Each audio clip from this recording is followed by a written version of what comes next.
OpenAI fast-tracks an AI smartphone to rival the iPhone, Apple pays $250 million for faking its Siri features, and Nvidia plans to mount liquid-cooled AI data centers on the side of your house. Welcome to today's Daily Rundown. I am your host, Anna. This podcast is researched and produced by Etienne Newman, senior software engineer from Université Laval, based in Calgary, Alberta. Today, we perform a forensic autopsy on the decentralization of intelligence this Wednesday, May 6th, 2026. The artificial intelligence industry is hitting the physical limits of centralized data centers, forcing a massive pivot to the edge. Supply chain analysts reveal that OpenAI has moved up the mass production of a custom-built AI phone to 2027, aiming to sell 30 million units to finally bypass Apple and Google's operating systems.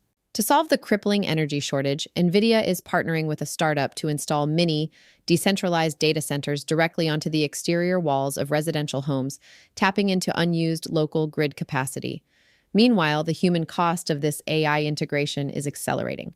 Following Coinbase's massive layoffs, PayPal has just announced it will eliminate 20% of its workforce to shift toward AI-driven productivity.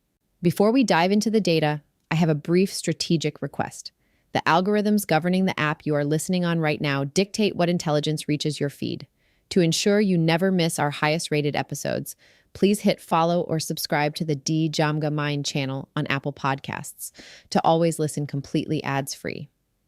It is a completely free action that takes just 1 second, but it is the most effective way to help us scale this independent research. Today's episode is brought to you by IRIA. When frontier labs are building their own smartphones and corporations are cutting 20% of their staff, your organization needs flawless technical intelligence. A special thank you to IRIA for sponsoring today's forensic briefing. Let's unravel the day. Before we begin today's briefing, a note for the brands listening.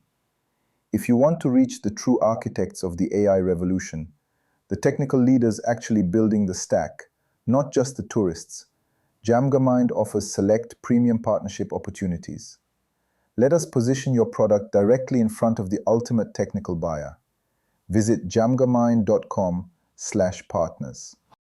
So for the last few years, I think we've collectively thought about artificial intelligence as this massive glowing brain floating in a giant glass jar. Right, like a sci-fi movie. Exactly. Like you want to write an email or generate an image, so you ask a question from your laptop, and a signal zips out to a multi-billion-dollar facility somewhere out in the desert. The big centralized brain does its magic, and the answer zips back. It's a clean, contained system. Or at least it was. Yeah, it was. Because if we look at the tech landscape for today, May 6, 2026, the physics of that centralized system have completely maxed out the U.S. power grid. The glass jar is basically shattering. The brain is quite literally spilling out. So today we are performing a forensic autopsy of the Daily News to show you exactly how this is happening. The guiding theme of this deep dive is the decentralization of intelligence. Because the industry is hitting a structural wall. And to solve it, they're aggressively pushing intelligence to the edge. Right, meaning into your home, into your pocket, and into the operating system of the device you are using right now to listen to this. And the domino that started this whole panic, the catalyst, was the realization that massive centralized GPU clusters are essentially eating themselves. Yeah, I saw the quote and the sources from Greg Steinbrecher. He's OpenAI's workload lead, and he calls conventional large-scale AI training a failure amplifier. Which is such a descriptive term. It sounds catastrophic, honestly. Like, what does failure amplifier actually mean in the context of building a model? Well, think about it like this. When you link tens of thousands of processors together to train a massive model, they have to communicate constantly. Okay. But GPUs process math faster than current network switches can actually route the data. So if one tiny thing breaks in that massive desert data center, like a single switch fails, or a cable misfires. Or just a momentary network blip. Exactly. The ripple effect forces the entire cluster to grind to a halt. The GPUs just sit there idle, waiting for the network to catch up. Wow. And when you are running a 100-megawatt facility, idle time means you're burning millions of dollars an hour just powering processors that are doing absolutely nothing. Which perfectly explains the software band-aid OpenAI just rolled out. They unveiled this new protocol called MRC. Multipath Reliable Connection. Right, and I was digging into the source material on this, and they didn't build it alone. They formed this massive coalition with Microsoft, AMD, Broadcom, Nvidia, and Intel. Basically everyone who makes the hardware. Yeah, the whole stack. And the lead networking guy there, Mark Hanley, said MRC relies on something called packet spraying. And the best way I can picture this for you is think of a city's traffic grid. Let's say you have 10,000 cars. Which represent our data packet. Exactly. 10,000 cars, and you need to get them across town immediately. And the legacy way of doing that is forcing all 10,000 cars down one massive multi-lane highway. Yes, and if there is a single fender bender on that highway, you get catastrophic gridlock. Nothing moves. That is your failure amplifier. Right. But what packet spraying does instead is it simultaneously scatters those 10,000 cars across hundreds of different side streets, alleys, and avenues. It just sends the data everywhere at once. You're completely flattening the network. I mean, the technical innovation here is that MRC detects and reroutes around those fender benders in microseconds. It's incredible. And it's combined with a secondary protocol called SRv6. So instead of forcing the network switches at every single intersection to figure out where the data should go on the fly. Which takes time. Exactly. SRv6 explicitly embeds the exact physical path into the data packet before it ever leaves. You take the decision-making burden off the physical infrastructure, which drastically reduces the energy requirements of the data center. And this isn't just theoretical. This is already running in the wild. Oracle's site in Abilene, Texas, and Microsoft's Fairwater supercomputers are using this setup right now. They even use it to train GPT 5.5. They're good. But here's the piece I need you to clarify for me, because this stood out. OpenAI just open-sourced this protocol. Why would they give away the secret sauce for keeping their data centers running efficiently? Well, honestly, it reveals pure desperation. Yeah. Steinbrecher essentially admitted they don't want to differentiate on networking infrastructure anymore. The bottleneck is so severe that these frontier labs can no longer afford to operate in silos. I see. If every company builds proprietary network protocols, the hardware manufacturers just can't keep up, and the entire AI industry stops turning the crank. So they need a unified, open standard just to survive the compute crunch. So MRC and packet spraying, those are software tricks to stretch the limits of centralized brains. But software routing can't fix the actual laws of physics? No, it can't. I mean, even if the data flows perfectly, the sheer heat and power generated by 100,000 chips in one location will physically melt the cooling systems or, collapse the regional power grid. Which forces a geographical dispersal. If you cannot build one giant facility because the local utility company will literally cut you off, you have to fragment the data center. You fragment it right onto the side of someone's house. I read the briefing on this, and I had to read it 3 times because it just sounds absurd. There is a California startup called Span, and they are teaming up with Nvidia to mount mini AI data centers directly onto the exterior walls of residential homes and small businesses. Yeah, they're rolling out these units called XFRA compute nodes. And Nvidia is supplying their liquid-cooled RTX PRO 6000 Blackwell Server Edition GPUs to power them. Just casually bolting a server to a house? Exactly. And Span is claiming they can install 8,000 of these units across a neighborhood 6 times faster and at 1/5 the cost of building a traditional centralized facility. They're actively testing this right now with Polta Group on newly built residential communities. Okay, but I have to challenge the reality of this. Just as someone who lives in a house, why on earth would I allow a buzzing corporate AI compute node to be mounted next to my patio? Like, liquid-cooled or not, you are bolting a server farm to where my kids play. Right. You're looking at it from a consumer comfort perspective. But we need to analyze the underlying power grid arbitrage. This is a highly calculated play. Centralized data centers are hitting the ceiling of industrial power lines. But residential neighborhoods have massive unused electrical capacity during the day when people are at work. Oh, wow. So Span is bypassing the industrial strain entirely by tapping into the localized margins of the suburban power grid. So they're essentially siphoning off the unused electricity of an entire subdivision to train their models. Precisely. Now, the homeowners will likely receive, subsidized electricity bills or direct payouts in exchange for hosting the node, but it highlights a rather cynical contradiction in the tech landscape right now. Yeah. We are decentralizing the physical heat, the power footprint, and the environmental impact of AI into local communities, Right. while the profits generated by those nodes remain strictly centralized in Silicon Valley. Decentralizing the exhaust but keeping the revenue. That is wild. It really is. But this physical push to the edge, it doesn't stop at the exterior wall of your house. It is moving directly into your pocket. The hardware pivot. Exactly. We have a massive leak from supply chain analyst Ming-Chi Kuo. OpenAI is fast-tracking an AI agent phone with mass production aimed for early 2027. And Kuo is projecting 30 million units between 2027 and 2028. That's a huge manufacturing run. It is. But I just don't understand the strategy here. OpenAI is a software lab. Why are they suddenly jumping into the brutal, super low-margin business of manufacturing smartphones? Because it's really the only way to achieve true agentic capability. Meaning what? Well, an AI agent isn't just a chatbot that answers questions. It's a system that takes actions on your behalf 24/7. Google's actually testing this internally right now with an agent codenamed Remy. Okay. But to make an agent completely frictionless, the AI needs to process the real world constantly without going through a third-party bottleneck. The leak mentioned they're using a custom MediaTek Dimensity 9600 chipset, and it has this dual NPU architecture. Does that play into the frictionless aspect you're talking about? Absolutely it does. The NPU is the neural processing unit. Historically, a phone tries to process what it sees through the camera and what it hears through the microphone in the same, essentially, brain lobe. And that slows it down. It causes severe lag.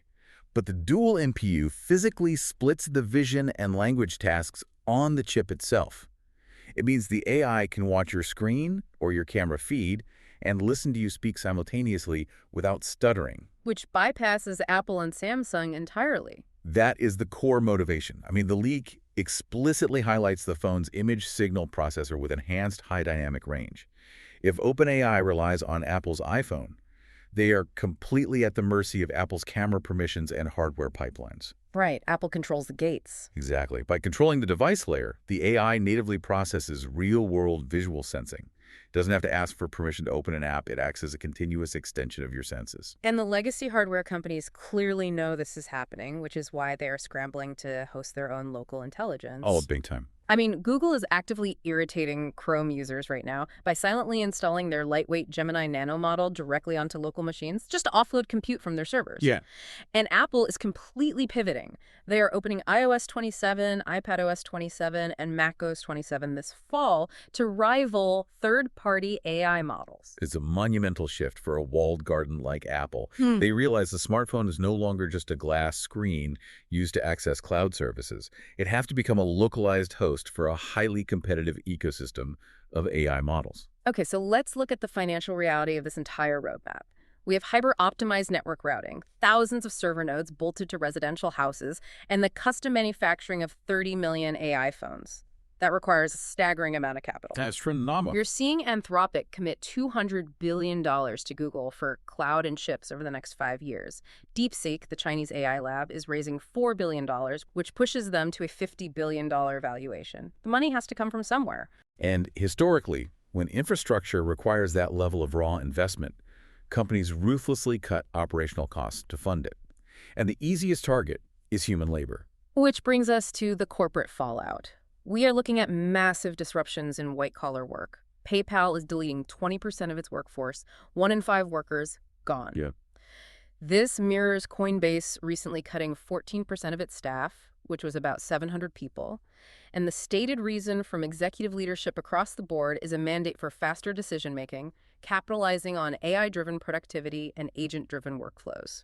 When tech giants and financial institutions are cutting up to 20% of their workforce to mandate AI productivity, it proves that deploying AI at the enterprise level requires more than just raw compute. It requires management infrastructure. We want to thank our sponsor, AREA, for making today's briefing possible. AREA provides the enterprise-grade AI management platform that organizations need to turn AI potential into measurable, secure workflow automation. You can find their link in the show notes. But looking at these corporate mandates, I really have to push back on the premise. Like, if PayPal feels confident enough to fire 20% of its employees and hand those workflows over to AI agents, that AI better be flawless. Is the technology actually reliable enough to replace human judgment at that scale, or is this just executive wishful thinking? Well, the legal system is currently deciding that very question. We are seeing severe blowback. regarding corporate accountability and the massive gap between AI marketing and AI reality. Yeah, Apple just got hit with a $250 million class action settlement. They are paying out between $25 and $95 per eligible U.S. device. Right. The lawsuit claimed they saturated the airwaves promoting personalized Siri AI features to sell iPhones, but those features essentially didn't exist at launch. But I mean, isn't selling vaporware kind of standard practice in tech? Companies announce things years before they're ready all the time. Announcing a future product is standard. Building an immediate, multi-billion-dollar hardware sales cycle on the promise of software that physically cannot operate on the device that crosses the line into consumer fraud. Oh, I see the distinction. Yeah, the courts are finally losing patience with companies selling the future to fund the present. And the legal scrutiny isn't just about vaporware. It's targeting the foundational data these models rely on. 5 major publishers, Macmillan, Hachette, McGraw-Hill, Elsevier, and Cengage, along with the author Scott Turow, have launched a massive class action lawsuit against Meta. Oh no, this was huge. And they are suing Mark Zuckerberg personally, not just the corporation, for pirating copyrighted books to train the Llama AI platform. If we look at this through the lens of digital rights advocacy, this is the most critical vulnerability of the decentralization push. Oh, so? Meta's defense is the classic tech argument. Training AI on copyrighted material qualifies as fair use. But the publishers are arguing that the entire foundation of this decentralized intelligence, the very models making financial institutions feel confident enough to fire thousands of workers, is built on the uncompensated extraction of human labor and creativity. So, to summarize the fallout here, we have multi-million-dollar payouts over vaporware, executives being personally sued for mass piracy, and massive job losses to fund the server costs.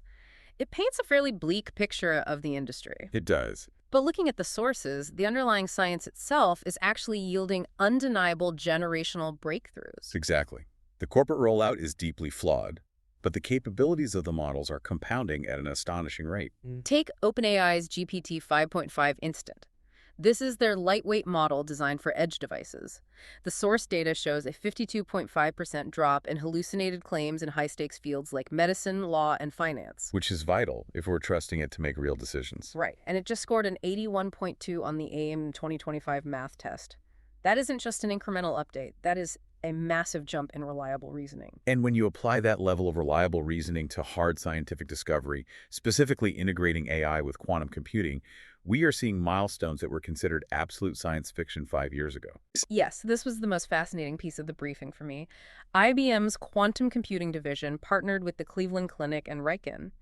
And in October 2024, the absolute limit of what they could simulate was a protein complex spanning 10 atoms. Right, and 10 atoms is practically microscopic in the context of human biology. It's nothing. But today, using 2 IBM quantum computers paired with traditional supercomputers, they successfully simulated protein complexes of up to 12,635 atoms. It's an incredible leap. I know that number is much bigger, but help me understand the actual mechanism here. Like, why does simulating 12,000 atoms matter to you, the listener? Well, Serpil Erzurum from the Cleveland Clinic explained this beautifully. Proteins are the workhorses of human cells. They fold and twist into highly specific three-dimensional shapes. Okay. When a pharmaceutical company tries to cure a disease, they're essentially trying to build a drug molecule that acts as a key, fitting perfectly into the 3D lock of a targeted protein. And historically, finding that key requires years of trial and error in a physical lab. You're just mixing things and hoping. Exactly. You are guessing how the molecules will bind. But if you can digitally simulate a massive 12,000 atom protein complex with quantum accuracy, you don't have to guess anymore. Wow. You can see the exact 3D structure on a screen and simulate millions of drug interactions in minutes to find the perfect fit. We are moving from a paradigm of trial and error medicine to bespoke, structurally simulated therapies. So it radically speeds up identifying how to treat deadly infections and complex genetic diseases. Yes, the underlying technology has life-saving reality behind it, regardless of all the corporate friction and lawsuits. So we need to synthesize all of this for you, the listener. Yeah. We started with the decentralization of intelligence. What we are witnessing is a frantic, incredibly expensive race to reshape the physical world. Because the computational demands of these models have grown so massive that they can no longer be contained in isolated desert facilities. The infrastructure is literally spilling over. Right. It is spilling over via MRC packet spraying to keep the networks alive. It is spilling onto the exterior walls of our neighborhoods with liquid-cooled SPAN boxes. It's moving into custom hardware in your pocket. And it is ruthlessly rewriting the nature of white-collar work. In this era of mandated AI productivity, the burden of adapting is being pushed to the edge just as aggressively as the compute power is. Yeah. You are the edge. Your phone, your house, your daily job description. Which leaves us with a final question to ponder. We began with the image of a glowing brain contained in a glass jar. But a frontier lab successfully placed a 24/7 natively sensing AI agent into your pocket, and utility companies bolt a liquid-cooled data center onto the outside wall of your home. Yeah. At what point does your personal private space end and the world's decentralized AI infrastructure begin? Something to mull over the next time your devices silently update in the background. Thank you for joining us on this deep dive. Keep questioning the world around you, and we will see you next time. That concludes our forensic briefing for May 6th. The strategic signal for today is the edge ultimatum. Centralized compute is running out of power, and centralized software is running out of efficiency. OpenAI building its own smartphone and Nvidia mounting data centers on suburban homes proves that the intelligence layer must move to the edge of the network. But as PayPal and Coinbase are demonstrating, the drive for efficiency is ruthless. When companies can install autonomous agents to do the work of thousands of employees, the nature of white-collar labor is permanently altered. If you want to own your infrastructure instead of being managed by it, check the show notes for the AI Executive Toolkit. And as a special bonus for our community, we have exclusive discount codes for Google Workspace and my AI and Machine Learning Tutor Pro apps. You can find the email address to claim those directly in the show notes below. This episode was sponsored by AI Area. Subscribe to the DJAMGAMIND channel on Apple Podcasts to always listen completely ads-free. I am Anna. Stay sharp and keep unraveling the future. And before you go, if your company is building the tools that power the workflows we talked about today, I'd love to showcase them to this audience. We don't just run ads. We build technical simulations that prove your value. Let's build something together. Visit jamgamind.com/partners to get started. Until next time, keep building.